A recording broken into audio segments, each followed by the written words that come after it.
We took it over in May 2004. We had a manager to start with, but we have been running it ourselves for the last 6 years. You know, it is a social thing. You have to have controls. You have to have your finger on the pulse a lot. You can't walk away from it. It definitely is a personal thing. You either like it or you loathe it. I hated it. I hated every minute of it. But the last few years, I won't say so much I've enjoyed it. I would say that I miss it when I leave. Life will be boring without it. Buy your own pub in a little community which everyone depends on you. Choose the price of the beer that you want with the interaction with your customers and just have a nice time.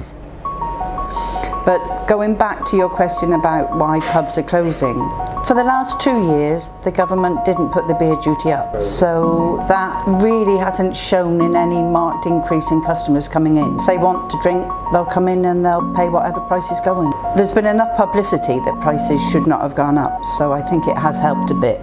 All tax that the government put on alcohol has a big impact on pubs. Tax is always on what everybody enjoys.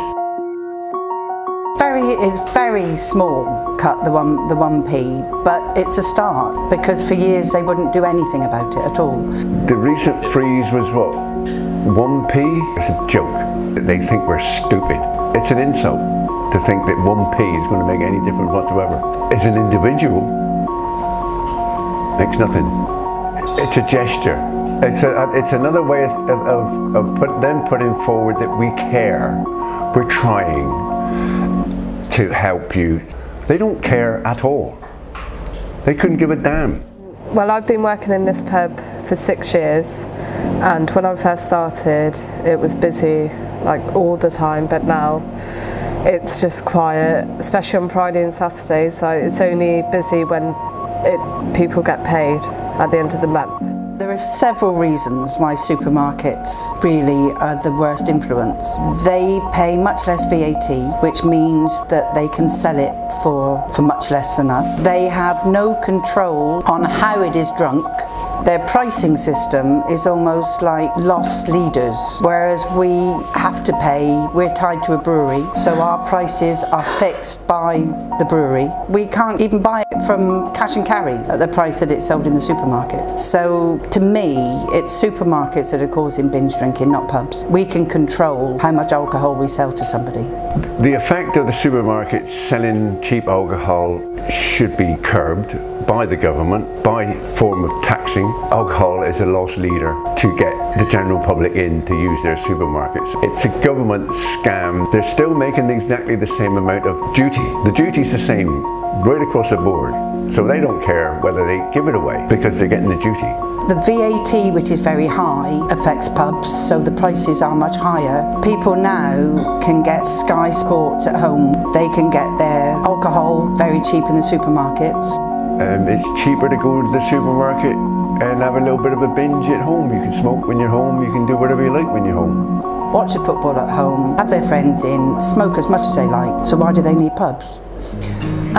Lager sales have dropped a great deal, but spirit sales and real ale sales are going up, and cider sales have increased tremendously. A real ale drinker is influenced hugely by the taste of the beer, and he will go wherever he finds the best pint. So the campaign for real ale, the members of that really bother about the beer they drink. So they go for taste and they go for local ales. People are going for the real ales because they got a taste. They got something different than lager and Guinness. Your ciders are taking off a lot these days because it's a nice sweet refreshing drink in the summertime, but the ales are all a lot tastier than they used to be.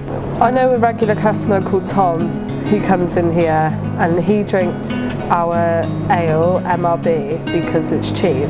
I think that's the reason why he drinks it, but I think a lot of people who do come in who are ale drinkers have an acquired taste for it. We're not selling it for £2.50 a pint to our regulars. Our regulars are getting it for 10% less than that because they're buying 9 and getting 1 free. So it's even cheaper again. It's beneficial for us to do that. I wish we could do it more to appease our local customers. It keeps someone in the pub, makes the pub look active.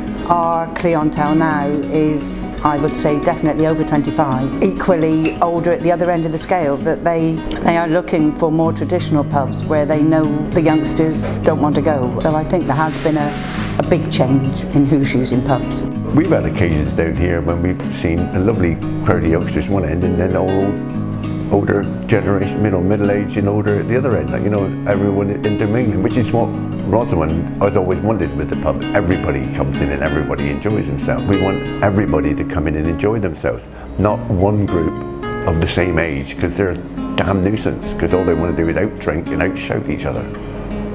Sunday is definitely quieter. Why, I don't really know. Supermarkets are heaving on a Sunday, but pubs aren't. You can tell when a payday is due because there are less large notes in a till. It's more £10 notes and £20 notes, but you can see that it's running out a bit and payday is due. I think the government has a large part to play in several ways. The blanket smoking ban didn't help pubs. People who liked pubs didn't bother whether it was smoky or non-smoky. They used it for a social life. A lot of British males, they would come in and have a pint on the way home and have a cigarette, and that all stopped. So the casual early evening trade, which was pleasant, has gone. Taking all the smokers outside has not filled pubs with non-smokers. It's had a negative effect on pubs. I do miss it, but I wouldn't go back to it. I wouldn't have smoking inside a building anymore. Things have deteriorated since 2007 when smokers were forced outside. But since then, you've had a big increase in brewery prices. You've had a recession, as I say, these big breweries who are looking for profit margins, and they are being quite cutthroat in various areas if their pub is not making what they consider to be a proper return. And they don't care whether it's a village pub, the only pub. There's a lot of influences, but a lot of it is financial, I think. It's also the fact that breweries are not seeing so much profit on their goods, but their buildings are probably in very profitable areas. If they don't get enough profit margin in a year or 2 years, then they will think of the property price and they don't care, they will just sell it. Some establishments cannot afford to keep themselves going, and we got a property here they could possibly cut in half, sell one half away once they got rid of us. But a lot of properties are worth more on land value, so they can knock the pub down. They can put 10 properties on it, so it's far more profitable to a brewery to sell the pub, let the pub go to wreck and ruin and get rid of it. And then it builds up the coffers, and shareholders are all happy, they're all making money because they own everything with the company, the beer, the properties they own, etc. So, and they only really find that out when they need to get rid of a pub. They only find it out when they have to put a manager in there. They don't find it out while they got a tenant, because the tenant has to cover all the costs. When the tenant leaves and they can't find anyone to take the tenancy on, they put a manager in. That's when they find out that the pub's not making money, because they have to pay the manager a wage, then they have to take out of all that a profit to satisfy the shareholders. It won't be there when they have a manager. So in this particular establishment, when we leave, they will be very lucky if they get another tenant, and if they have a manager in. I get annoyed with brewery attitudes because they don't seem to want to help at all. So you do tend to feel that you're running it against the tide as opposed to somebody helping you. Over the years, they tend to, well, they seem to consider shareholders first, customers never, and landlords hardly at all. They will take rent, they will take the cost of their beer, but they are very loath in investing in their buildings. There's nobody's going to pay the rent anymore. These are old-fashioned rents, they're dinosaur rents, but they're going on with them because we're here.